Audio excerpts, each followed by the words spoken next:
So the next technique we're going to be working, I call it the DragonTail. It's very similar to the lockdown position, but it's from the leg drag. So we're going to start here in the reverse leg drag position. Same grips as always, okay? And I'm going to feel that Marcos is having like a very strong base, right? And I'm not really having much success pushing him forward or bringing him back, right? So as I'm working here, what I'm going to do is I notice a lot of weight's on his knee. That's what's helping him keep his base, right? So as I get here, I'm gonna let go of this pant grip, and my left foot's gonna hook at the end of his shin here, close to his ankle.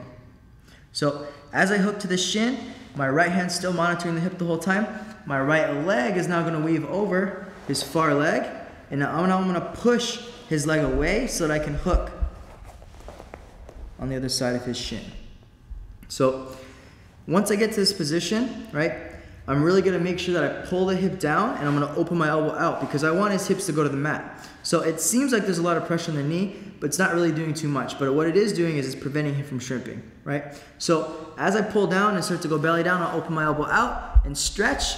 And as I start to get his butt to the mat, my right arm's gonna reach right around his hips here, right around his ribs. So as I pull in, like I said before, since my hook is monitoring his hips, that's why I'm not grabbing the hip anymore. I'm reaching around the waist. So once he starts to go to the mat, I'm gonna extend my legs out, okay? The whole time, he's not able to do much with his leg, and I'm gonna drive my forehead right into his shoulder here, look. Just like this. So let's move back a little bit, Marcos. So as I get this hook, I start to come up. Now, with my left hand, I'm gonna start to reach behind his collar. Okay, and I'm gonna start to drive and put a lot of pressure here towards the inside, flattening his back on the mat. So now once I get here, I kind of lose the pressure, so it's totally fine to release the leg. And what I wanna do is I just wanna circle my leg out and finish the leg drag. But most of the time what happens is once I get here, they figure for the legs. So when he starts to figure for my leg, I don't want him to put me in 50-50. So I'm gonna hide my knee by putting it onto the mat.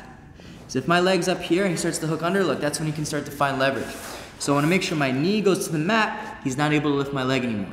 So as I'm monitoring the ribs and controlling the back of his tag here, what I'm going to do with my left leg now is I'm going to start to hook, right, the figure 4, right?